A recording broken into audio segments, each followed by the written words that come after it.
Well, good evening, everyone. My name is George Dempsey, and I'm a board member of PA IPL. I'll be moderating our meeting this evening, along with our director, David Hain Menendez, who's hosting us with Zoom tech assistance, and we appreciate that. I thought I'd mention too at the beginning, for more information about our organization's current activities, I'd invite you to visit our website, which is www.paipl.us.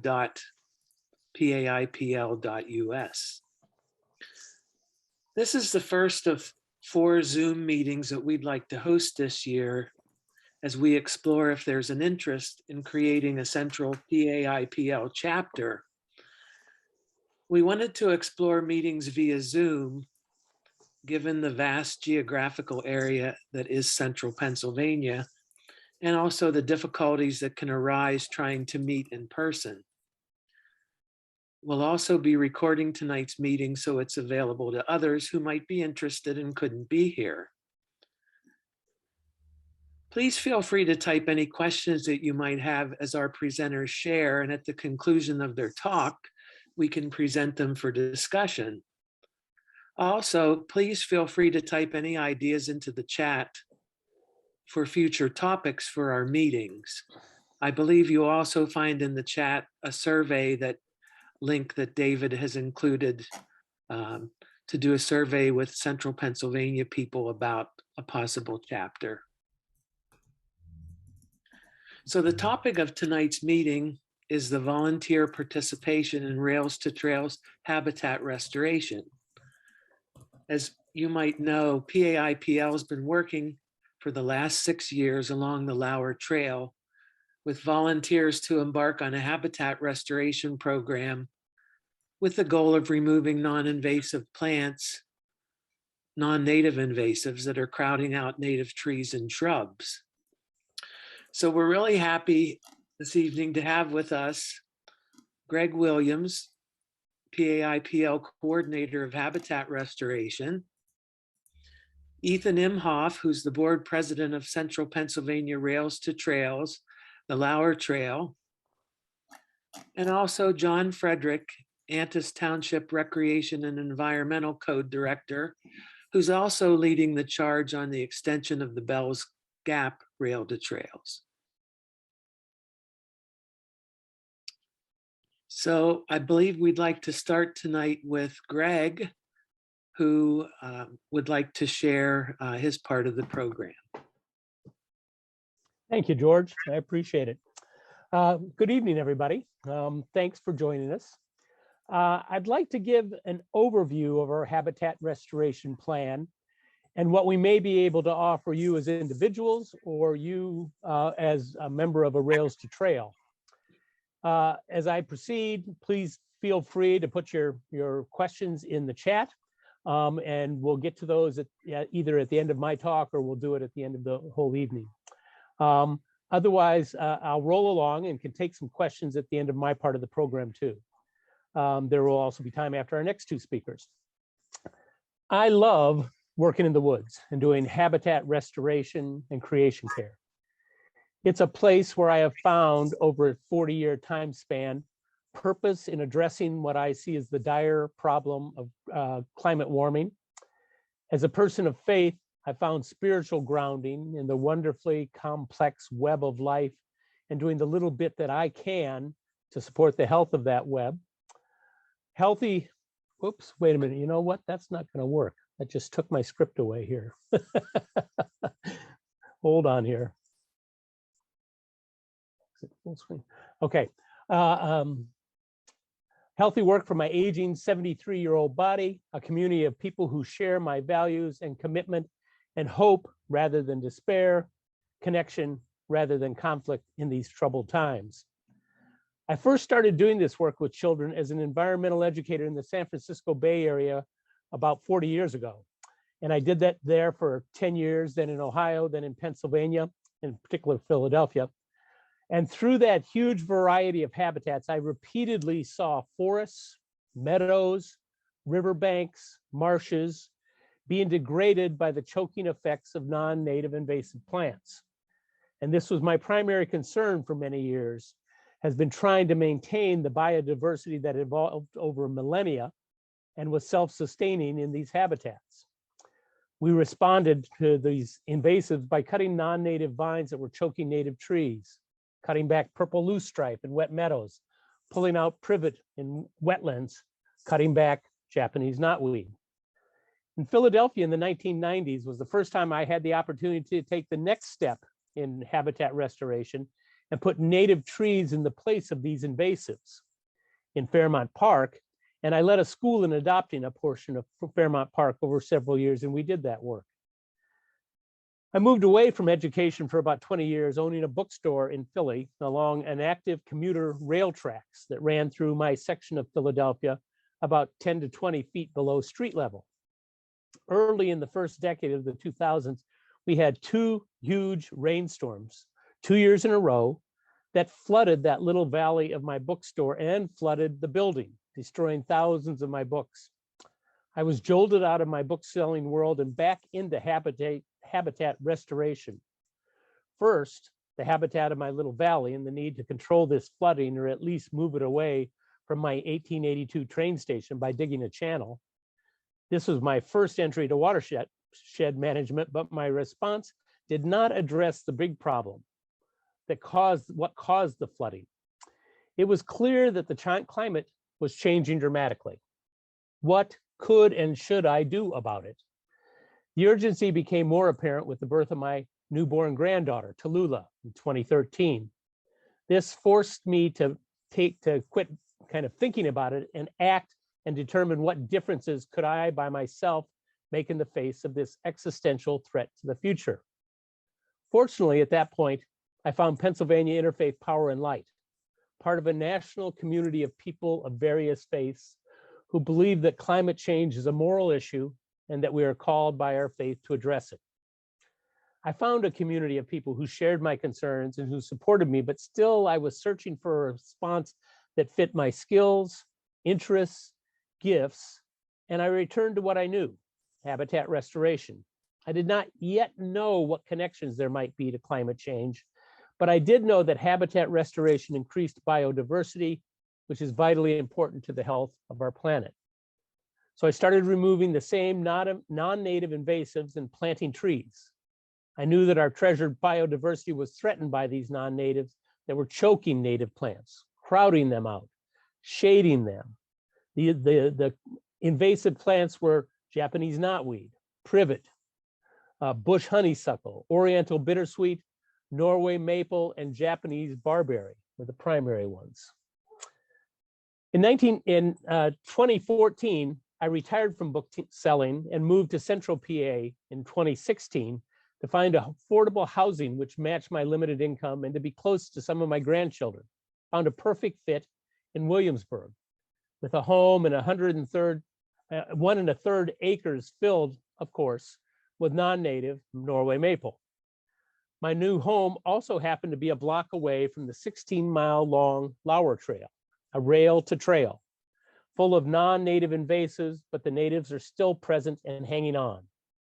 I was in the rich and varied ecosystem of the central Pennsylvania Appalachians, the rivers and streams that are part of the Chesapeake Bay watershed, habitats worth trying to protect.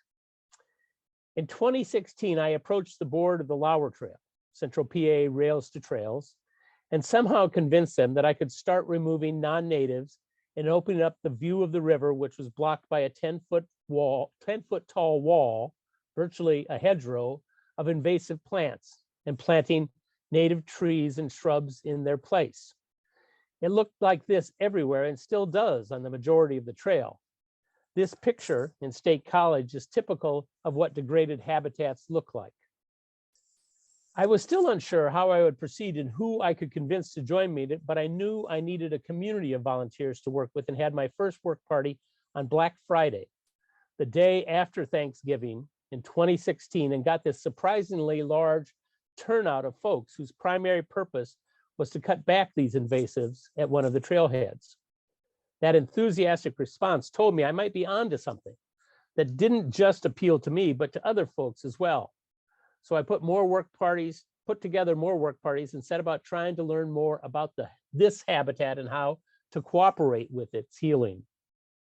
That next spring, I also found the Howard Nursery, where I could buy native bare root plants for not too much money, but they didn't do that well. It appeared they were being eaten. That was a challenge, but I persevered and kept trying to learn more. Still unsure about the connection of this habitat restoration work to climate change, I found a resource called Drawdown. This ongoing project, now primarily a website, is an attempt to measure the impact of some technologies that could mitigate climate change, social changes that could address our reliance on oil and gas that resulted in global warming, and ways to bolster the natural systems on the planet that created a livable planet in the first place. And perhaps restoration could restore the health of the planet with careful help from us humans.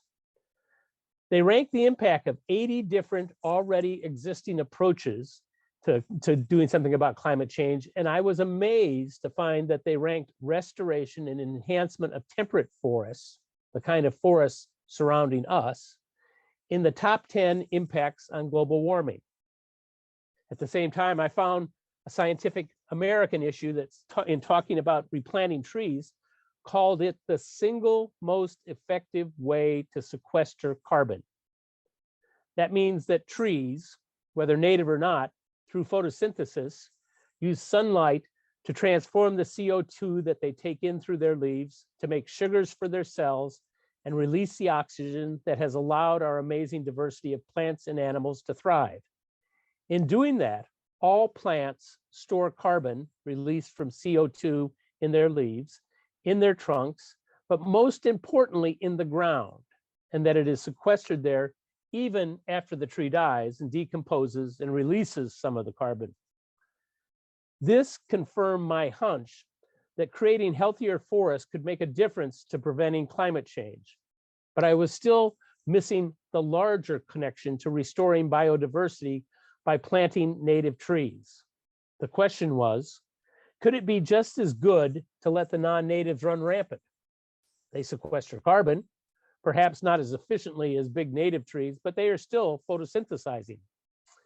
It was then that I came across the work of Doug Tallamy, a University of Delaware entomologist who was also an avid gardener in Southeast Pennsylvania. He wrote a book, Bringing Nature Home, about what he discovered in his own yard. He has written since then several more books about people turning their lawns and gardens into a vast natural restoration project. And he does presentations all over the place. In fact, PA IPL will be sponsoring one of those presentations in April. He had beautiful and exotic plants from around the world, a lovely garden, but it was devoid of much animal life. In particular, it was devoid of the huge variety of insects that should be present. And it was also devoid of many birds.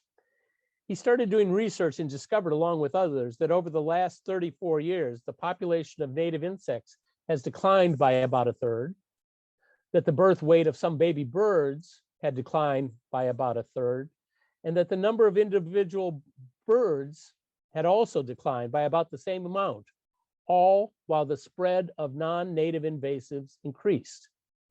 His research, and the research of others, continues to point toward a surprisingly measurable impact of non-native invasives on the health of our natural world. In natural habitats, there is a balanced interaction between plants who are trying to prevent the insects in that habitat from eating all their leaves by developing, through evolution, chemicals that are toxic to those insects. When a plant is successful, they have an edge until the insects, the native insects around them, in turn, evolve ways to counteract those toxins. And then the plants develop new toxins, and then the insects develop new counteractions, etc. The balance that results allows insects to dine on native plants, but not to the extent they kill the plants. Then those insects, particularly the caterpillars, chomping on those native plant leaves, are captured by adult birds and are the perfect baby bird food. So the plants at the bottom of the food chain are in balance with the insects that eat them and the birds that eat them, and so on. When plants from other habitats, non-natives, get introduced to our habit, in most cases, nothing eats them. They have less insects and mammals eating them. They have no holes in their leaves. They proliferate and elbow out native plants, and the result is less biodiversity and less stable habitats, what we now have in central PA and across almost all habitats in North America and around the world. I recently learned that some of our native oaks, of which we're very proud, were introduced to Europe in the plant trade over the last 2 centuries and are now considered non-native invasive plants there. We're sharing our wealth back to them. I saw this quote from another habitat restorer who called it the quote of the day and maybe the year. He said, Tallamy said, there are 4 things every ecosystem needs to accomplish: sequester carbon dioxide, manage the watershed, support the local food web, and support pollinators. A lawn does none of these, Tallamy said. It's the worst plant for carbon sequestration. It destroys watersheds rather than manages them. It doesn't support any pollinators, and it doesn't support any food webs. He realized his garden was only a little better. So he started replacing his exotic plants with equally beautiful and interesting native trees, shrubs, wildflowers, etc., and now has an equally beautiful garden, native garden, with a bonus. It's also full of interesting insects, more birds, more life, more diversity. I took these same principles and applied them to my habitat restoration, which I now realize could, by planting native trees and shrubs, make the trails more attractive, control erosion, and ameliorate the impact of flooding, open the view from the trail of the Frankstown branch of the Juniata, improve the fishing, since studies show that native aquatic insects, which fly fishermen mimic in their flies, prefer eating native plant leaves that fall in the river, and thus they increase, which feeds and attracts more fish. Plus, native trees replacing non-natives increases biodiversity, recreating more stable habitats. They sequester carbon, thus lessening climate warming, and they feed the terrestrial food chain as well as the aquatic one. So that is what we wanted to do on the Lauer Trail and elsewhere. The final piece of the puzzle came when I was introduced to the Chesapeake Bay Foundation's K10 program, a 10 million trees partnership. Over the last 5 or 6 planting seasons, spring and fall, after PA IPL became a partner, we started getting free bare root or seedling trees from quality native plant growers like Octorero. And each could come with a tube and its stakes, as in this picture. It's been hard to find, even for sale, quality native plants, and now they were offered to us for free. This year, we brought our total as of last fall to around 12,000 native trees and shrubs planted on the original 3-county area of Blair, Center, and Huntington County. Other PA IPL chapters in Scranton, Lewisburg, Pittsburgh, Philadelphia have also gotten trees. When COVID first struck, I had less volunteers and too many trees to plant, and so I put out an email to my volunteer list. At that time, probably around 300 people, saying that I had extra trees and they could plant them in their yards or wherever, and they were all distributed in very short order. This made me realize that there was another sign of strong support to the kind of habitat restoration, and that maybe I could help it grow. So I took on the new task of also being a distributor of plants. As of the end of January of this year, I have received orders for another 5,000 native trees, shrubs, and free tubes and stakes, and orders keep coming in. Each season, CBF has ramped up the number of trees that are available, and for this spring, they offered 260,000. They're still taking orders, as am I. If you contact me through my address, and you'll see that in a while, or my phone, I can give you that information. They still have let's see, they still have thousands of plants left, but we'll stop taking orders this Friday. I will put my phone number in an email in the chat. If you're interested in ordering plants, contact me immediately and I can send you the latest availability figures. You'll have to order through me. You'll have to come to Williamsburg to pick them up the last week of March into the first week of April, but I invite you to do so. The next plant ordering for the fall of 2022 will happen in June of this year. I will have another webinar in May with more detail on how to order, how to plant, how to identify non-native invasive plants to remove, etc. I'm also always glad to talk by phone or chat by email and help answer your questions. I really would like to keep this idea spreading. We're making a difference, and the more of us there are, the more the difference will be. One more peek into how we recruit our volunteers is this flyer, or the text from a flyer for an upcoming event in February at the State College Church. A flyer along these lines can be posted in churches, along the trail, or maybe mailed out to a body of volunteers. Our email list is now up to around 400 in this area, but we rarely get more than 10, and sometimes as few as myself working, but that's all fine.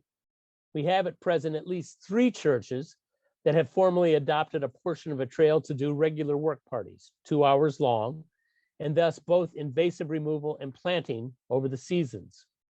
We work year round and get most active in April to May, and again in October, December, planting season. In fact, I was out with 7 people today removing non-natives, and it was a wonderful day to do it. Besides churches, we work with schools like Williamsburg High School, who did an afternoon of service this past October, and trail work was one of the activities. We had 130 students, and organizing that was quite a challenge, but it all worked out. We've had Hollidaysburg High School seniors do their service every spring and usually get about 20 to 30 kids for 3 days and accomplish a great deal. But the majority of work gets done by a core of many, maybe 20 to 30 volunteers, many in my age range, ranging from those who come once a week or almost every time to those who come once a season. It is my hope that via this discussion today, we get some Rails to Trails who might be interested in beginning such a program on their Rail to Trail. It is also hope that we might have some volunteers listening who are willing to sign up to work on such a program if they can find one near enough to them. If you contact me, I will help over time match up sites with volunteers with Rails to Trails now and in the future. Please keep in touch. I'll help in any way I can.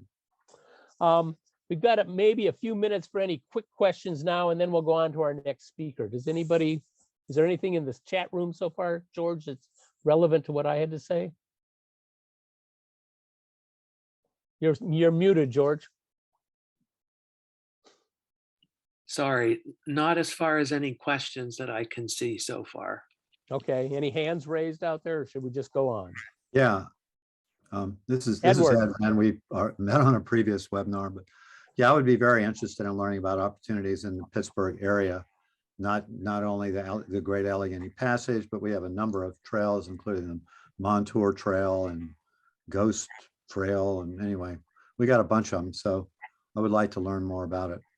You know, if you have any contacts with those trails, I'd love to have you share this webinar with them and see if they're interested in working with PA IPL volunteers. You know, I don't have any contact other than what you could likely find by a search, to be quite honest. Okay. I'll just shoot you another email to remind you of the whole thing, and maybe I can look up something real fast and figure out what to do. Okay. Okay, good. Okay, we'll now hear from 2 folks who are bike riders, supporters, advocates, and leaders of Rails to Trails, with whom we have worked, giving their side of the story. What's it like to take on a program like this and how it has impacted their trail? They may also reflect on the larger issues of Rails to Trails connectivity, the political will to bring Rails to Trails to fruition, etc. Ethan, I think you're up next. Okay, thank you, Greg. That was a great intro, and I really enjoyed hearing more about your inspiration. As a University of Delaware alumni, I was interested to hear of your inspiration. So that's neat. So. Well, good evening, everybody. My name is Ethan Imhoff. I am a board member of Rails to Trails of Central Pennsylvania, and I currently serve as president of the board. Our organization owns and maintains the Lauer Trail, which is a 16-mile rail trail in both Blair and Huntingdon counties. The westernmost terminus of the trail is right near Canoe Creek State Park, if you're familiar with that. And then the eastern terminus is in Huntingdon County in Alexandria, which is 5-10 miles west of Huntingdon. So our organization is complete from the beginning of our organization, which, Carl was a part of that going back into the 80s and 90s. But our organization from the beginning has always been totally volunteer driven. All of our maintenance volunteers, nobody's paid. None of our board members receive payment. Our trail is completely maintained financially through donations and contributions and sponsorships and fundraisers. So the partnership that we've been able to develop with Greg and PA IPL has just been absolutely wonderful. It's these types of partnerships are critical to our organization, because quite honestly, we just wouldn't be able to maintain the trail without folks like Greg and groups like PA IPL.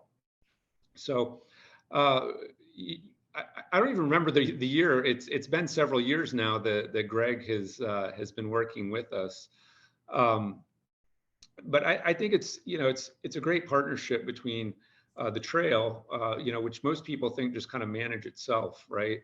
They go out there, they ride, they don't see the volunteers particular day they're out there, and it's just not something you think about unless you're involved intimately with it. But it does take a small army of volunteers, and so when Greg started to work with us, it's not only about the grass cutting and the tree branch trimming, but through our partnership with Greg, we have been able to get into I guess the habitat restoration piece of things, and all along the trail, Greg and the volunteers who work with Greg have just done some wonderful projects that I think are achieving the goals that your group has, but also helping to beautify the trail, to make it more sustainable, to make it more green, to make it more healthy, to get rid of a lot of the invasive species that are everywhere in our midst. So, Greg, I imagine hundreds of volunteers have probably joined us through your efforts, and I don't have numbers because we're volunteers. There's things like that we don't track with specific numbers, but there have been hundreds of people out. I've joined Greg myself out on some invasive species removal projects, and it's great. And really, I can't wait to see many years from now when a lot of these projects mature. We've planted a lot of the trees, the young trees that Greg mentioned are planted all along our trail. You can't travel very far on the Lauer Trail without seeing the young trees planted in tubes. And a really great part of that is I think that it builds ownership in the trail. The volunteers who come out and plant those trees or plant those shrubs, or come out and they then come out later and see the progress and see those plants grow and mature. So we engage all sorts of volunteers. So if you're somebody who might be interested in working with us and Greg, it doesn't matter your age, it doesn't matter your ability. We can find something, we can find a way for you to contribute to the trail and the work that we do. Greg has some fantastic partnerships with the local high schools. As he mentioned, that the school districts that encompass our trail, and certainly other volunteer groups. We get volunteer groups from local businesses. We get volunteer groups from local nonprofits, philanthropy groups that want to come out. So, really, there's no limitation on the type of volunteer who we can engage. And we can engage people who want to use power equipment, and we can engage people who only have an hour of their time. So, Greg, I don't know if there's any other specifics you'd like for me to cover, but it's been a tremendous, very, I think, mutually beneficial partnership between Rails to Trails of Central Pennsylvania and PA IPL, and I hope that it continues, and hopefully we see some of you along the trail as well who maybe haven't joined us. We'd love to have you and help us continue the good work that we're doing. All right. Thank you very much, Ethan. Sure thing. Are there John? Excuse me. Are there any questions for Ethan while people have his talk fresh in their mind?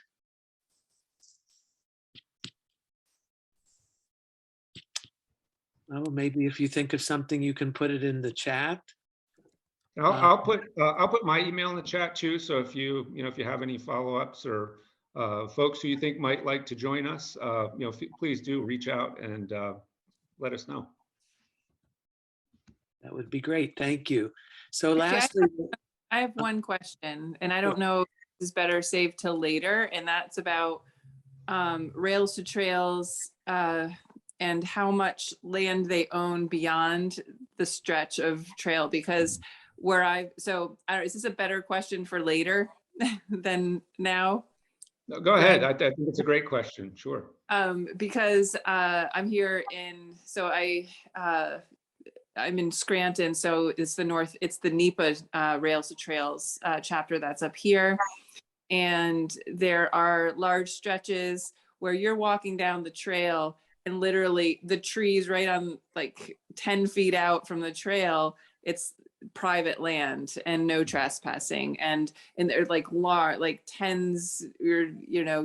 long ways that's the case. So I'm not sure how much restoration would be able to, but I think it's needed. So I don't know if you would have to be easements or to talk with the owners. I don't know what the relationships are like. So that's just one question that I have about maybe different areas are different, I guess, about how much land there is to restore that you can actually get to. Sure, that's a great question, and I think that's something that trail builders and maintainers all over the country work with. I can speak for our trail. There are sections where we have an easement where we wouldn't do work off of the trail because it is only an easement. But in certain areas, most of our trail, thankfully, we do own the property that the trail rests on, and the widths vary. In some places, it's more narrow. You're not able to do as much planting, but in some places we have a very wide right of way that does enable the work that Greg and the volunteers do. So I would encourage you, if you're interested, certainly don't let that be a deterrent. Because where maybe the section of trail you travel is more narrow, there may be areas where there is more property or land to do these types of projects. It really just depends, I think, on the trail and how it was built. Certainly, I know with us, the ideal condition is to be able to acquire the property outright, but to get full connectivity, sometimes you'll take what you can get, and if that's just an easement, you'll take it. But there's all types of arrangements out there. But I would encourage you to check in with your local, your trail organization, because I'd be willing to bet somewhere along that trail there probably is some area where you could do habitat restoration type projects. Okay, great, thanks. And you're always welcome in Central Pennsylvania if you'd like to take a trip. David, did you have a comment on this topic that you wanted to add?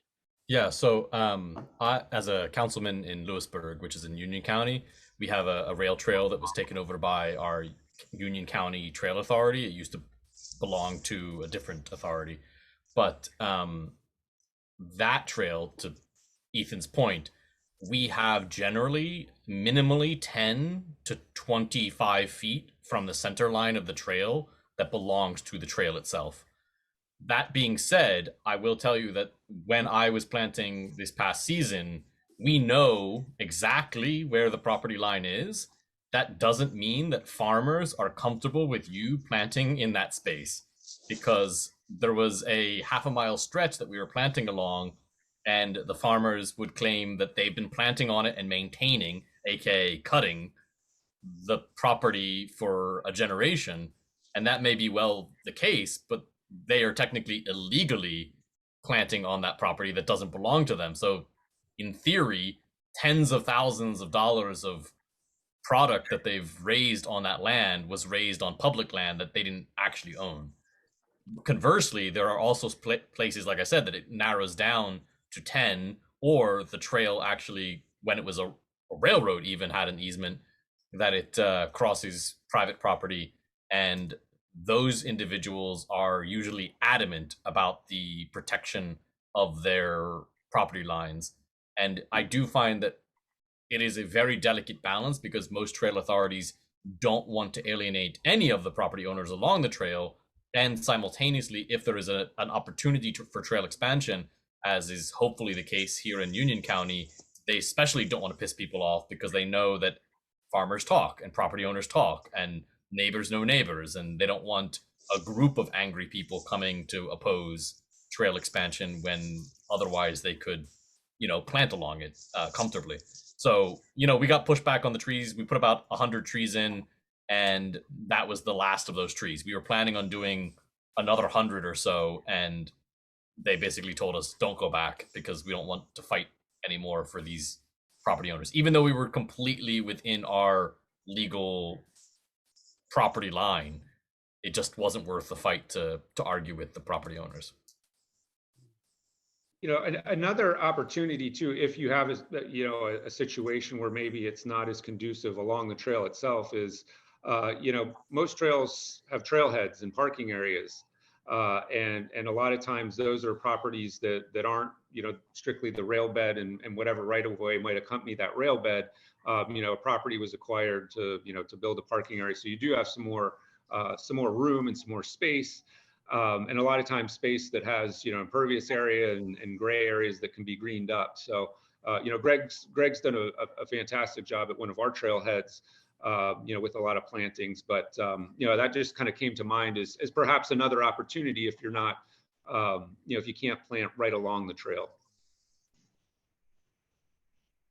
That brings up another one of the gas companies. They were laying pipeline all along the rail trail up here, and so maybe about 15 miles or so of it they had dug up to lay down pipeline, with the agreement that they would make a really nice trail when they finished the pipeline and do planting along it. So there are all these trees. Now I'm interested to see, are they native? Like, going back to Greg's point about what did they plant there? Was it just to make it look pretty because that was the deal? Or, so I have a couple of questions now for Rail to Trails NEPA. Thanks. Any other questions or comments connected to Ethan's sharing? Well, now we'll move on lastly to John, who's the Antis Township Environmental Officer and the moving force on expansion of Bells Gap Trail, sharing some reflections and ideas for the need for connecting the network of trails in the area. John? Well, thank you. Let me get to where I need to be here.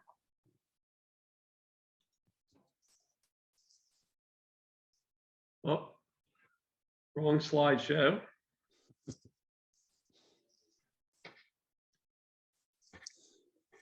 Bear with me.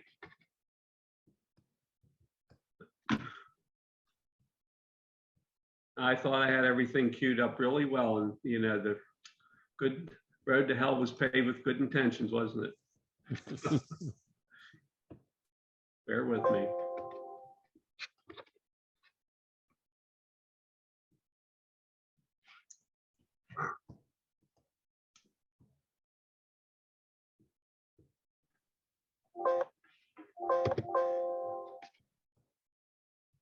There we go.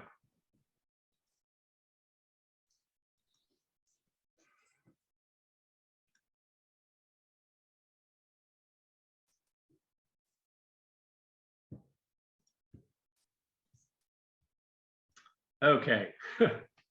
Thanks for your patience there. You know, our trail, the Bells Gap Trail, like the Lauer Trail, was undertaken by a nonprofit, the Belle Community Trust. And from a very early time, the very year the trail was constructed and built, we thought that the theme of connections was a very good one. And we thought the theme of connections was one that kind of spilled over into a number of different things, not just about physical connections, but about connecting people back together. And so, you know, I'd like to think that trails build community and save planets at the same time. I know sometimes we get inundated with missions and philosophical thoughts and so forth, but I believe that this paragraph from the Rails to Trails Conservancy says a great deal.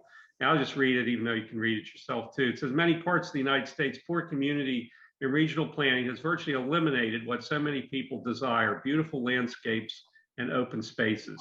To counter John, just to let you know, we're not seeing your screen, we're seeing you. Ah, okay. I wasn't sure when you were going to start sharing your. Yes, well, okay, give me a sec here.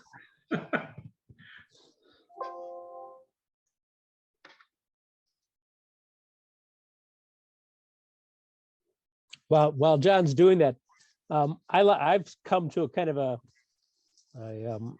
vision of trails as being one of the commons that still exist in our world. I find that when I'm on the trail, everybody's chatting with everybody else, everybody's saying hi. That doesn't happen every place anymore. And it is kind of one of those common spaces and that we need in our world. Indeed, yes.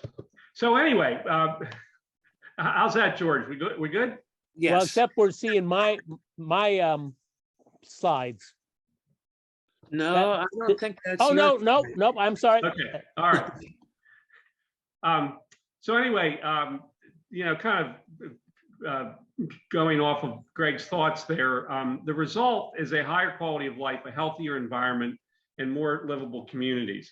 And this is a source of great personal frustration to me, because when I see some of the things that are happening in our neighboring counties and the struggles that we have had to make this happen in Blair County, it frustrates me a great deal. And one of the reasons why I changed jobs at the end, near the end of my career, was because one of the communities in Blair County that has taken the initiative to make this happen is the one that I work for. And while our mileage total on this particular chart shows that we still are very far behind, I'm very optimistic that we're going to make changes in attitudes that are going to make this possible for us to be the sort of communities, the sort of counties, the sort of region that Center and Cambria have become, because they saw that this was important and that livable communities come from these sorts of amenities. Center County, you know, has 99 miles of trails. Cambria County, you know, one need only look at the map to see what Cambria County has done in the last 20 years or so. And this is just, you know, an amazing development when you think about where Cambria County was 30 years ago. And I just hope that we can have leaders in Blair County catch this enthusiasm as well. Interestingly, just about a year and a half ago, I happened to see a clipping or a newspaper article in the Altoona Mirror talking about the things that had happened with the South Fork Trail project, which I think was just recently completely finished. And I was taken by the fact that the headline even said connecting the dots. So somebody else saw that besides us. You know, all sorts of connections have been made. I suppose that the one that we are most excited about most days is the one with Interfaith Power and Light. But we also have done some really good things with Keep Pennsylvania Beautiful. Our county office has done good work with West Nile virus and tire dump remediation related to that. We got a grant from the Department of Environmental Protection's Bureau of Mines that also was responsible for that trail in Cambria County that we just talked about a few minutes ago. And of course, we're also just delighted that we've been able to get funding from DCNR and PennDOT. Now, I'd like to talk a little bit about each of our trail efforts that Interfaith Power and Light has talked about or has helped us with. This is actually the Bells Gap Trail, and whoops, sorry. The trail head is actually just west of Bellwood, the town of Bellwood, and continues westward towards the state game lands. I only showed this very opening or easternmost part of the trail because this is where we concentrated our efforts initially in the Bellwood area. I'm not sure, Greg maybe can chime in here on how many trees we've planted here. I know that besides the fact that we've planted lots of trees, I can't imagine how many privet plants we ripped out, cut off, chopped up, or otherwise tried to get rid of on this section of trail. We also had, especially down at the lower end of the trail near the trail head, we also had a great many trees of heaven, which actually, as we all know, are trees from hell. But we tried to address those as well. And the trail looks like a completely different place as it is now. So this was the beginning. Here's our trailhead and the sign welcoming you to the Bells Gap Rail Trail. And here is a view from the top of the mountain or near the top of the escarpment that is the Allegheny Front. And you can see what an incredibly beautiful vista or group of vistas that we have on this trail. Our logo is actually a picture that is much, much older and actually still shows remnants of the trail bed there on the left. Mm-hmm. This follows the path of the Bells Gap Railroad, which was later a spur of the PRR. And besides the Interfaith Power and Light native plant program, we've also had great support from the Martin Oil Company. And in fact, the Martin Oil companies, some of the folks that own Martin Oil are just generally and personally very enthused about the trail. And they come up at least once a year for an entire day with several staff people and just do general cleanup, trimming, and all sorts of things like that. And we're just delighted to have partners like that as well. Now, here's one of our early pictures, I guess it was. And Greg, who always is the teacher, explains what we were actually doing. These were 4 students from Penn State University. We had a great many kids from Penn State.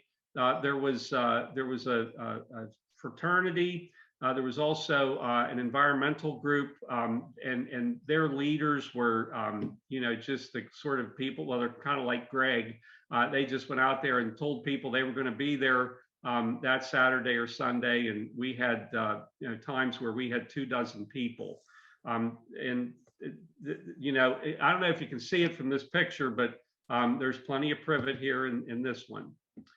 We kind of adopted a philosophy that if we could get them by the roots, we were going to do that. And so when somebody got a big privet plant and they ripped the whole thing out, we took a picture of it because that's the way to really make that's a trophy they're holding.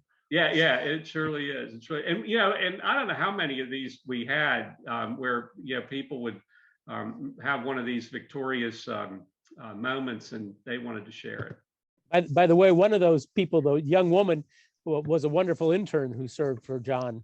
Yes, for Alyssa quite a long time. Yeah. Yeah, she was. I'll tell you what. She was just unbelievable. She did stuff in the office as well as out with us on the trail, and I really missed her. If I could have, I'd have adopted her. Now, the Bells Gap Trail actually was supposed to initially, the plan was called for it to go from the community park in Bellwood the entire way to the crossroads of Roots Crossing, and then up past the Bellwood Reservoir and on up to the top of the Allegheny Front. But we ran into some property acquisition struggles. And so part of it in the middle is a share of the road situation. But we just added a new spur right along Bells Gap Run here. And this is actually a before picture. And if you look closely here, you can see our good friend Japanese knotweed over on the left and plenty of privet. If anybody needs any privet starters, you just let us know. But we can get you fixed up with those. So, the guys and girls went at it, and, we chopped down the bigger ones. Here we are getting, I believe, a really impressive honeysuckle here.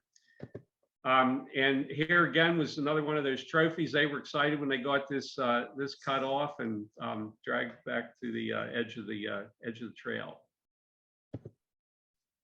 Here they are once again, proudly standing next to their trophy. This is same area along Bells Gap Run. You can see the picnic pavilions at our community park. It is a beautiful community park, and we are blessed to have Bells Gap Run right next to it. There is a cliff to the, I guess that would be the south side of this, that kind of encloses the park. And here's Greg giving some lessons on proper staking and tubing.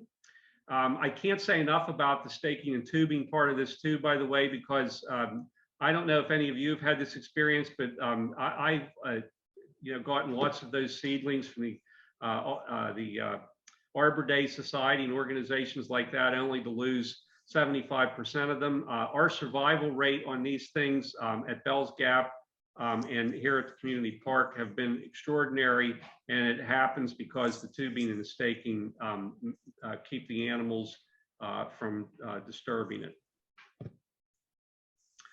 This is actually a map that shows where we're talking about. At the top right is the trail that we are in final planning of right now. Actually, it was supposed to be constructed by this point in time, but we ran into some difficulties with Norfolk Southern, who owns the railroad tracks that go across here.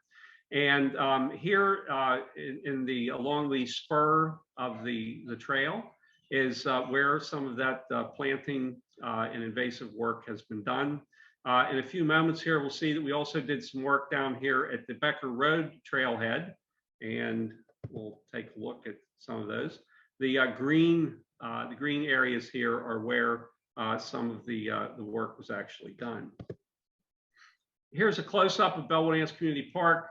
Again, here's Bells Gap Run, which goes down along here, and this is the strip that we tore all the privet and honeysuckle and Norway spruce and multiflora rose and what else, Greg? Just about, it was the, it was the Hall of Fame of invasives right there in along our stream.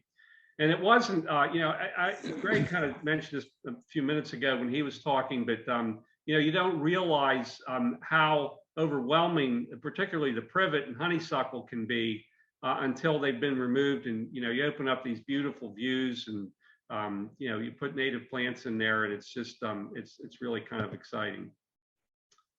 The Logan Valley Trolley Trail, which is what that part of the trail is going to be called, actually follows through Bellwood, the old, or very near where the old trolley tracks went.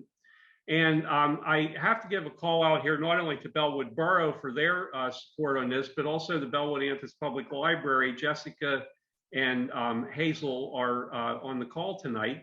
And we've already talked about some exciting things that we think we can do with storyboards and programs and so forth. And we know that the Bellwood Antis Public Library is going to be a really great partner and do just tremendous community-based things that we're very much looking forward to. The trail continues south end towards Kerbar Road, and we have another trailhead there. I mentioned it a little bit ago that DEP's Abandoned Mineland Reclamation Program was another one of our partners. But this was also one of the places that we did a great deal of work along the Little Juniata. Little Juniata River is right here on the left-hand side. This is Greg's truck, and I want you to notice the seedlings, the tubes, the stakes, the tools are back here. When Greg comes, you've got everything you need to make it happen. The knotweed here, in fact, you can see some right here in the picture, was a particular problem. And, I don't know if you ever defeat knotweed completely, but we're doing our best to see if we can knock it back some. Here's a close-up. There's a beautiful pond there that you saw a picture or two ago as well. And I don't think this is impossible for all of you to read, but I wanted you to see this to prove a point here. I don't think that I really fully comprehended how much work we had done here. Ron Porter, by the way, is on the call tonight with us, and Ron's been here a couple of times and helped us plan a bunch of these as well. And I don't think I really appreciated what all got done here until we were all done. And Greg said, "Can you send me a list of what all you got planted here?" Because he wasn't part of one of our planting parties. And after I was done with this, it struck me the number of things that we had actually planted. The whole way from the end of the trail that's getting built next year, down towards the Little Juniata, along Little Juniata, and then also along the pond, which goes up towards Becker Road. So again, you just don't really appreciate these things until sometimes you step back at the end and look at the amazing work that you've been able to accomplish because of the tremendous volunteers that we've had. I wanted to just mention very quickly here that the next part of the trail goes from Becker Road towards Lower Riggles Gap, for those of you that are familiar with the area. And ultimately, this is going to connect with Altoona. And for those of you that think maybe we're running out of things to do, there is the mother lode of all Japanese knotweed on that next segment between Riggles Gap and Altoona. And so we know that we've got plenty to do for a long time yet, and we're eager to keep it going as much as we can. We've also, I just want to mention real quickly, we also are trying to get sponsorship from folks to build other connections. And we just ordered, or just are about to order, 4 benches for the trail that are being sponsored by 4 folks that want to memorialize a loved one. So let me make a final reflection here because it's a few minutes past 8 and I don't want to talk too long. I think it's very clear that physical trail connections build other community connections. And if our talk and discussion this evening hasn't shown anything else, it certainly has shown that. I think that we have to make a collective commitment to move forward philosophically, financially, and politically. If you build it, they will come or stay. And when I talk about that, I'm not just talking about trail users each and every day, but I'm talking about holding on to our kids and our grandkids because they see that this is a great place to live. If the Rust Belt stays rusty, or the Rust Belt will stay rusty if we don't make an effort to change. And I think that doing things like this is what builds a pleasant environment and a livable community. My old boss used to say that this effort of building trails will leverage so many other good things. And I was optimistic that when he said that a few years ago, when I first started working for the township, that it would come true. But it has exceeded my expectations. And I just hope it continues and we do continue to do the good things that we've been able to do so far.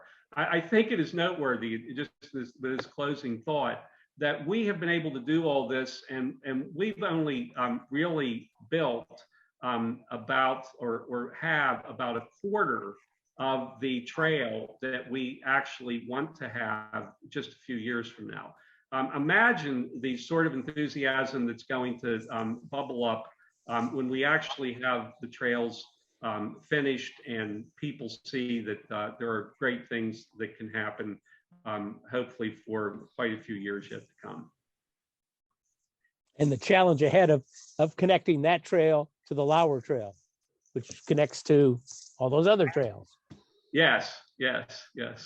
And I just hope I live to be able to ride from one end of Blair County to the other, because if we don't make it, if we keep dragging our feet, it's going to be more years than it should be. That's one of my hopes. Thank you very much, John. Does anybody have any comments or questions for John's part of the talk?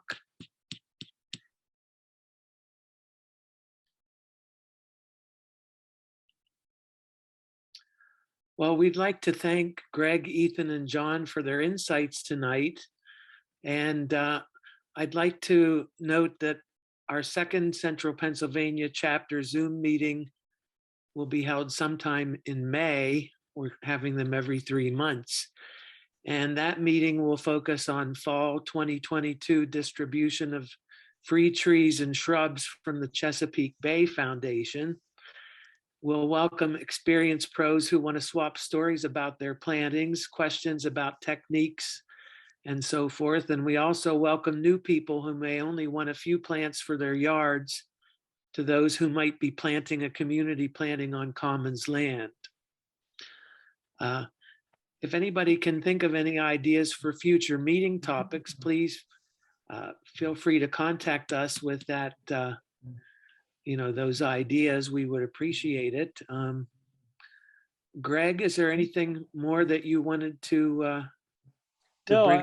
I would love to hear from anybody who has an interest in volunteering. My email is in the chat, or if there's anybody who's on who represents a trail that's looking for volunteers, I'd love to be a matchmaker.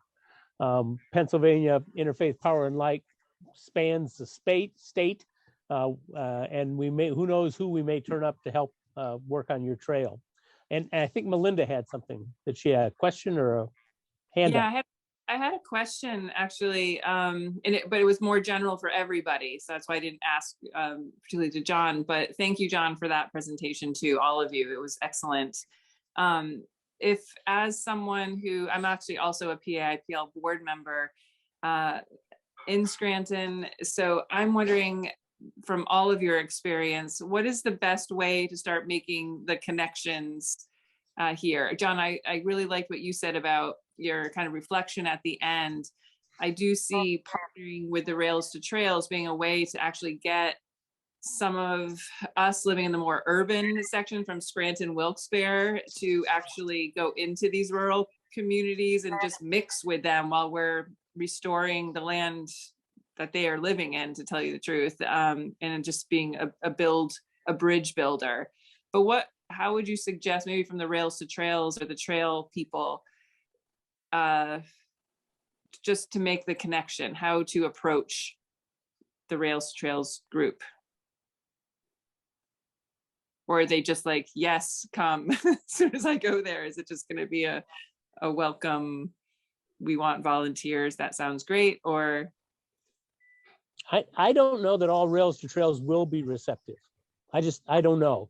I was really very pleased and delighted to find that the Lauer Trail was receptive to my offer. okay. What I was really asking, and it's clearly a request to get involved and to use the land to do some habitat restoration, because it is their land and they're in charge of it. And Right. I always keep that in the front of my mind, that anything I'm going to do different, I need to run by the board. We need to build a sustainable relationship where they can trust me. And sometimes that takes a while. And I think you need to go with that kind of in mind. Well, thanks, Greg. Yeah, from my standpoint, when Greg made his presentation before our board, we could see innumerable benefits from the program that he was presenting, and certainly we felt that it was in our best interest to join up with Greg and IPL to enhance the trail that was already in existence. And I think that's probably a welcome opportunity for trails throughout this state to enhance their the scenic beauty and the environmental ecological opportunities on the trails. I think that was readily evident to us when Greg made his presentation, and we couldn't be more pleased with the help that we've received from IPL. Okay. And Melinda, I would add too, if you're looking to get involved, my guess is that if it's a nonprofit ownership situation, you may have a more receptive response than, say, if it's a publicly owned trail that's managed by some kind of public entity, whether that be an authority or a board of supervisors or county commissioners. I know there was some mention of Cambria County and the Ghost Town Trail. I know the board that oversees that trail is a public authority, and so to get onto that board, you have to be appointed by the county commissioners to that board. Now, our board, we have a 15-member board of directors, but we don't have the public, the constraints that sometimes come along with the public trails or trails that are operated by a public agency. So just a note there. All right, thank you. It's also worth noting that at least a little bit of research I did in the Rails to Trails movement, it really started off in the plains of, I think, Illinois, or anyway, and there was a woman who kind of started the program, and a big part of what she was about in the beginning was restoring habitat, and particularly tall grass prairie. And I think that's kind of noteworthy, that we're doing kind of we're returning to some of that purpose of using Rails to Trails not only for recreation but also habitat restoration and returning to original habitat. So thanks for that too. I'll have to look into that. Thank you, everyone. Other comments or questions? I just might make a general comment about some of what we just were talking about, that I think, building connections, alliances, partnerships, and so forth. I think you just have to keep chipping away. And you know, when you have somebody, and by the way, Greg is the king of this, I think. That you know, you find somebody who you know, is in a position of importance or influence, and you say, hey, let's make something happen here, and can you help me do it? And you know, we've gotten the Belle school district has come out with us a few times. You know, I mentioned Penn State, but you know, we've gotten, as Ethan mentioned, you know, a couple of civic organizations have sent some people out. And I mean, you just keep building on those, and goodwill begets more goodwill too, I think. And then people start to realize that this is really a great thing from so many perspectives. And you know, you just keep building on a tradition, I suppose. You know, I guess a lot of that goes without saying, but sometimes it's, you know, especially when things get discouraging, you know, sometimes you forget that you can make some good things happen just by building bridges and partnerships that you might not have even realized were possible before you started talking.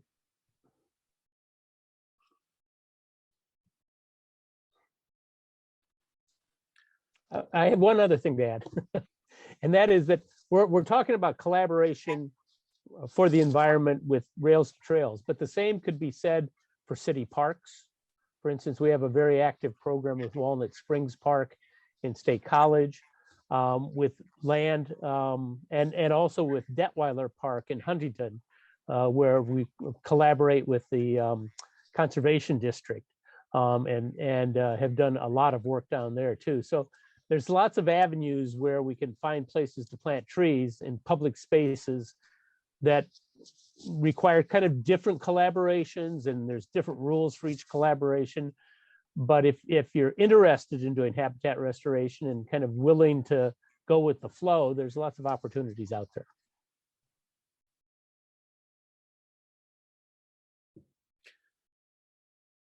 Anything else for the good of the order? Again, as we close then this evening, if you have any ideas for future topics that you would like to see our Central Pennsylvania group cover with PA IPL, please contact one of us and let us know. So we thank you all for making time this evening to join us. It was a very productive sharing session. And again, I want to thank our presenters for the great job that they did. Thank you, George. Thank you. Thank you. Good night, everybody. Good night.